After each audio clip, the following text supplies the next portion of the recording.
Hello, hello, ils sont là, ils sont chauds. Poco vient de présenter ses deux nouveaux modèles, Poco X5 Pro 5G et Poco X5 5G.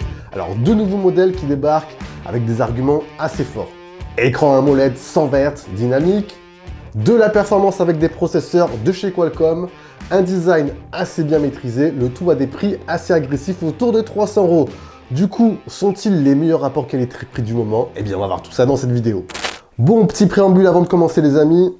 Pour celles et ceux qui auraient raté l'info, Poco c'est qui? Alors Poco, c'est tout simplement une ancienne filiale de Xiaomi. La marque se veut aujourd'hui totalement indépendante, c'est une marque à part entière, mais reste dans l'esprit Xiaomi, à savoir proposer des produits tech, des smartphones avec un rapport qualité-prix, performance très agressif.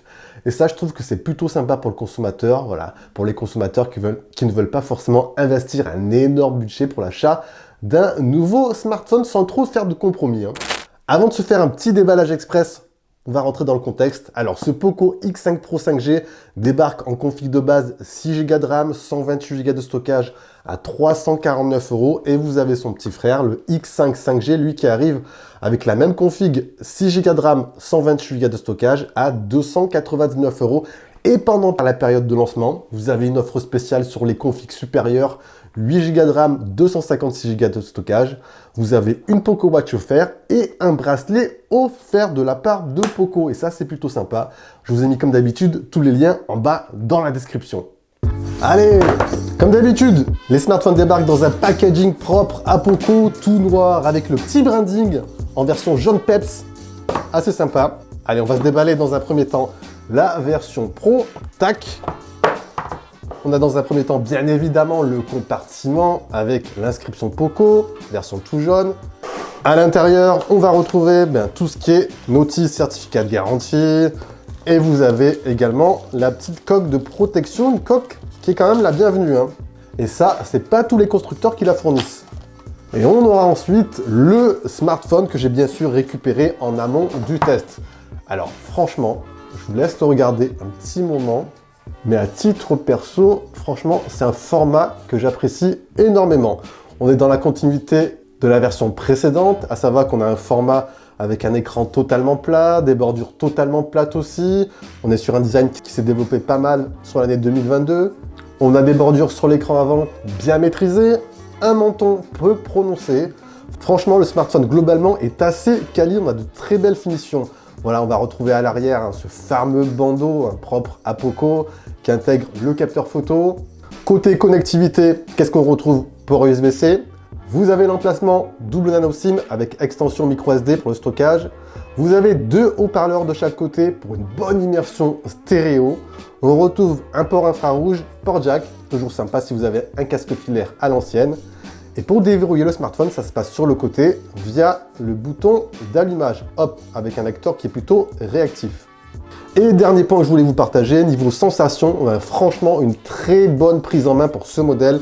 On est sur un poids de 181 grammes, donc très loin de 200 grammes. Le smartphone est également très fin, franchement, au quotidien, c'est vachement appréciable. On est ici sur une version full black avec un dos légèrement mat. À savoir que le smartphone existe également en version bleue et en version jaune pétant façon Poco. Ah oui, et le dernier petit point que je ne vous ai pas mentionné, le smartphone est bien évidemment accompagné d'un fil USB-C et de la fameuse recharge ultra rapide, soit 107 watts. Ça, c'est plutôt sympa. Allez, on enchaîne sur son petit frère, le X5 5G. On va pas se refaire le déballage en entier, compartiment qui comprend exactement la même chose. Et vous avez ensuite le smartphone. Alors, niveau format, on est ici sur un format un peu plus anguleux, à savoir qu'on a ici des bords légèrement arrondis. On retrouve à l'arrière ce fameux bandeau avec le sigle Poco qui intègre le capteur photo. Sur la face avant, vous avez le petit capteur selfie centré. On a par contre des bordures qui sont légèrement plus épaisses. Au niveau du menton aussi. Niveau connectivité, c'est quasi semblable, sauf qu'ici, on est sur du mono-haut-parleur. Sinon, vous avez le port USB-C, vous avez l'emplacement double nano SIM avec micro SD, le port infrarouge, le port jack. Et pour le lecteur d'empreintes pour déverrouiller le smartphone, ça se passe également sur le côté avec un lecteur qui est assez réactif aussi. On a un smartphone également qui tient bien en main. On est à peu près sur 180 grammes, donc voilà. au quotidien. C'est un smartphone très facilement manipulable. Hop, et niveau bloc recharge, le smartphone est accompagné, juste ici. Vous avez le fil USB-C et vous avez la petite recharge rapide 33 watts. Et ça, c'est nickel également. Au niveau de l'expérience utilisateur, expérience multimédia, qu'est-ce que ça vaut? Quelle est la cible de ces deux smartphones? Comment ça se passe? Alors, d'un point de vue technique déjà, premier point en amont que j'ai à vous dire, on a ici deux smartphones qui sont plutôt bien armés pour leur prix. On a d'un côté le X5 Pro 5G, lui qui arrive avec un grand écran de 6,67 pouces. Vous avez un taux de rafraîchissement 120 Hz dynamique, c'est-à-dire que vous allez avoir un taux de rafraîchissement qui va varier automatiquement entre 60 et 120 Hz selon vos usages. Ça vous permettra notamment de moins consommer d'énergie.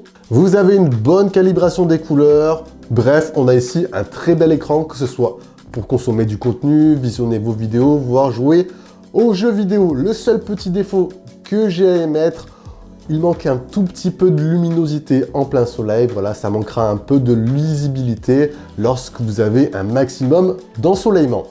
Et à côté, en parallèle, vous avez son petit frère, le X5 5G, qui part également sur les mêmes standards.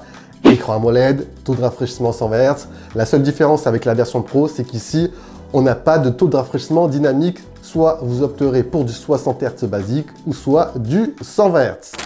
Dans la continuité, point très important pour accompagner tout ça, on a deux processeurs de chez Qualcomm. Alors pour la version Pro, vous avez le processeur Snapdragon 778G. Bon, c'est un processeur assez connu sur le milieu de gamme. C'est même l'un des tout meilleurs.